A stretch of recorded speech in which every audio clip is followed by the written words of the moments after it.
Welcome in, everyone. Ready to dive in. Today, we're exploring Ikigai. That Japanese concept, that reason for being. And we're going deep into how it connects to living a longer, healthier, happier life. We're pulling from Ikigai, the Japanese Secret to a Long and Happy Life by Hector Garcia and Frances Morales. It's got so many of those little, light bulb moments, those aha moments that make you rethink things. What's interesting is how the book goes beyond just thinking about it philosophically. It actually looks at the lives of those Okinawan centenarians, the folks who live a remarkably long time, and they try to pinpoint what they have in common. Yeah, it's like they're trying to crack the code of longevity, right? One of the first things that caught my eye was this idea of harahachibu. It's like the 80% full rule, right? Stop eating when you're 80% full. I've got to say, I'm more of a clean plate club kind of person, so this whole concept of stopping before I'm totally stuffed, it's intriguing, to say the least. Yeah, it's a big deal, really. The book talks a lot about this Okinawan principle of really tuning into your body's signals while you eat. Instead of stressing about finishing everything on your plate, you're supposed to focus on that feeling of just being satisfied. That's the heart of harahachibu. Makes you realize, how often do we eat until we're just uncomfortably full? Right, exactly. And there's actually a scientific reason for this, too. The book talks about how consistently overeating can really speed up cellular oxidation. Yeah. And that's a big factor in aging and just, a ton of health problems. Yeah. So harahachibu, it's not some random rule. It's rooted in how our bodies work. It's like hitting pause before you go too far, you know? Another thing that stuck with me was this link between having an active mind and a more youthful body. I've always believed in use it or lose it for, being physically fit. But the book seems to say our brains kind of need that same approach. You're totally onto something there. The book talks about these fascinating neurological studies, even mentions Shlomo Breznitz's work, then suggests a stimulated mind can actually physically affect your health, maybe even slow down aging itself. Wait, so it's not just about feeling younger, it's about changing how our bodies age at the cellular level. That's wild. Exactly. Think of it this way. Every time you learn something new, face a situation you've never been in before, have the thought-provoking conversation, your brain is creating these new connections. Keeps it sharp, adaptable. Yeah. And way more resistant to that decline we see as we age. So basically, me stepping outside of my comfort zone, that's like a dose of anti-aging serum for my brain. Sign me up. That's the spirit. It's all about keeping your mind engaged and challenging it a little. Even small things, like taking a different route to work or trying a new recipe, can give your brain that novelty it needs. Okay, so this next one really threw me for a loop. Stress. The book doesn't make it out to be the big bad. In fact, it says that small doses of stress can actually be good for you. That seems to go against everything we hear. It's all about context. Yeah. And understanding the science behind stress. The book goes deep on our stress response, cortisol, adrenaline, all that. The idea is that we evolved to deal with these short bursts of really intense stress. Imagine running from a saber-toothed tiger. Yeah, talk about getting your heart rate up. Our daily lives aren't exactly filled with dodging predators these days, though. Exactly. And this is where it gets interesting. The book says our brains haven't quite caught up with how life is now. So that email that's got you stressed out, your body might be reacting like it's a life or death situation. No wonder we're all so burned out. How do we make sense of this whole good stress thing in our crazy modern world, then? Well, that's where the book brings in mindfulness and Morita therapy.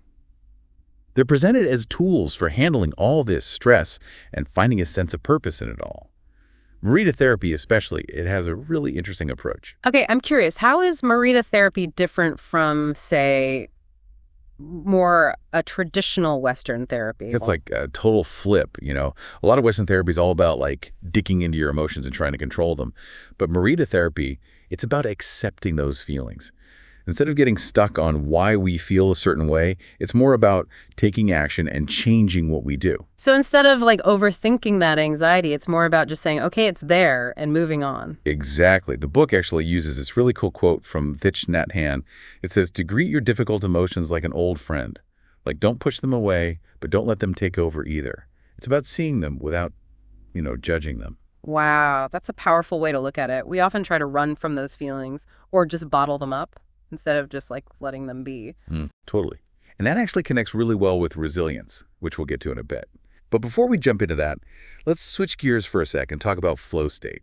That feeling where you're just so absorbed in something that time disappears, The book talks about flow as a super important part of Ikigai. Oh, I totally get that. I have those moments sometimes where I'm so into what I'm doing that I completely lose track of time. But I never thought of it as being connected to Ikigai before. Right. Well, the book talks about flow as being completely present in that moment, energized and engaged in whatever you're doing. It's about finding that sweet spot where your skills match up with the challenge, so it's not too easy, not too hard. Like when athletes talk about being in the zone. Exactly. And the book goes into psychologist Csikszentmihalyi's work on flow. He talks about the things that help us get to that state.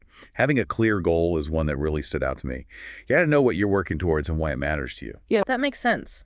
If you don't have a clear goal, it's easy to feel scattered and unmotivated. But how does this tie back to finding our own Ikigai? Well, the book says that finding your Ikigai means pursuing things that get you into that flow state. Think about what really gets you going, what makes you feel truly alive and engaged, and then try to weave more of that into your life. So it's like the more time we're in that flow state, the closer we are to actually living our Ikigai. Exactly. And to show this, the book talks about this Japanese concept of takumi, which are these master craftspeople who have spent their lives perfecting their skills. Well, those takumi, they're like the ultimate flow state achievers, right? Pretty much. The book talks about how dedicated they are, how much attention they pay to every little detail, and how they still find this deep sense of satisfaction in what they do, even after years and years of practice. And the cool thing is that this idea of takumi is not just for traditional arts and crafts. The book talks about how it applies to other things that need mastery too, like engineering or even, people who are super passionate about their hobbies. So it's not always about what you do, but how you do it. It's about finding that flow, that total absorption, even in everyday stuff. Totally. And this is where the book gets into some really interesting cultural stuff, connects this Japanese focus on detail to their Shinto beliefs. Shintoism is this idea that even objects have a spirit, called a kami. So when a takumi creates something, it's not just about skill. It's almost like they're honoring the materials, showing respect for the spirit within the object itself. Exactly. It adds a whole other layer of meaning to their work, right? Yeah. And this idea of finding flow in everyday life, it's not limited to just craftspeople. The book takes us to Ogimi, a village in Okinawa that's known for having a ton of centenarians. Oh, yeah, Ogimi. I loved reading about that village and all their longevity secrets. Right. Reading about Ogimi is like stepping into a different world where time moves slower. The book describes this community that's so connected to, their environment, their traditions, and especially to each other. It seems like it's not just about diet and exercise for them, but also this deep sense of community and purpose that keeps them going. Totally. I mean, yeah, they definitely focus on eating healthy. They eat lots of fresh local food, and they practice that hara hachibu idea we talked about. But the book really emphasizes their social lives and how they feel like they belong. It says those things are just as important. They have this concept of moai, right? These social groups that are like their extended family. It's such a great example of how much we need those connections no matter how old we are. For sure. The book talks about how these moai give them support, a chance to share meals together, laugh, and help each other out. It's knowing you're not alone, you've got people there for you, and that you matter to them. That really hits home. I feel like in our world today, everything's so fast-paced, everyone's so focused on themselves, we forget how important that connection really is. It's true. And, we can't all just pick up and move to Ogimi. But the book reminds us that we can still build stronger communities where we are. Nurture the connections you have and look for chances to meet new people. The book also mentioned this birthday party for a 99-year-old woman in Ogimi. It sounded so joyful, so full of life. It makes you think, what would it be like to reach that age and still have so much zest for life? Right. It just shows how powerful a positive outlook and a strong support system can be. But let's be real. Life isn't always parties and celebrations. We all go through tough times. So how did these centenarians in Okinawa handle those bumps in the road? That's a great question. They must have some serious coping mechanisms. They do. And the book talks about resilience. It says it's a major trait of people who live long and fulfilling lives, especially those who are really going after their Ikigai. So it's about bouncing back from those hard times, not letting them crush you. How do they build up that resilience, though? Is there a secret?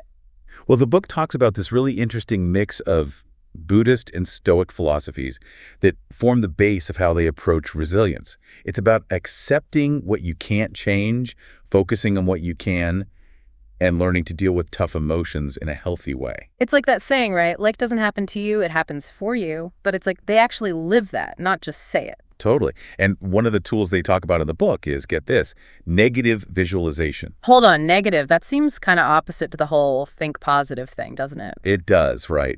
But stick with me here. The book says that when you actually picture the worst case scenario, it can actually take away some of its power over you. So it's like prepping yourself mentally for those curveballs life throws at you. So you're not totally caught off guard when it happens. Exactly. You're basically shifting how you see things. Yeah. So instead of those challenges just hitting you out of nowhere, you can face them head on, calmer, and more aware. Like you're giving your brain a workout to handle whatever comes its way. Love it. Right. And, this actually connects back to the whole idea of finding your Ikigai. I mean, it's cool to learn about all this, harahachi-bu, flow state, resilience, but what does it all mean for us? How do we find our own Ikigai? Exactly. I bet our listeners are thinking the same thing. Like, how can we actually use this stuff? Right. And here's the thing. The book doesn't give you, like, a magic formula. There's no checklist to tick off. It's more about understanding yourself and paying attention to the things that are already there in your life. So it's more of a journey than a destination. But how do we even begin that journey? Where do we start? They say to think about those things that really light you up. The things you get lost in, even when things are crazy busy. What are those moments when time just flies by and you're completely absorbed? Those flow state moments, the activities that make us feel happy and fulfilled. Yes, exactly. What are you naturally drawn to? What gives you energy and makes you feel alive? Those answers can give you some really good clues to start figuring out your own Ikigai. It's like being a detective, but instead of solving a crime, you're trying to figure out your own heart and mind. I like that. That's a really good way to put it. And remember, there's no rush to figure it all out. It's okay if you don't have all the answers right away. It's a process. You try things, you learn, you grow along the way. So for anyone listening who's feeling a little lost, maybe not sure where to start, what's one thing they can take away from today? If I had to pick just one thing, it'd be this. Start small. Try that harahachi-bu thing next time you eat. Make some time for something you really enjoy, something that makes you feel present. Have a real conversation with someone you care about. It's those small things that can lead to big changes down the line. So well said. And as you explore all this, remember, it's about the journey, not just the destination. Couldn't agree more. Be curious, enjoy the process, and trust that the path will reveal itself as you go. Who knows, you might just stumble upon your own unique Ikigai along the way. Thanks for joining us on this deep dive.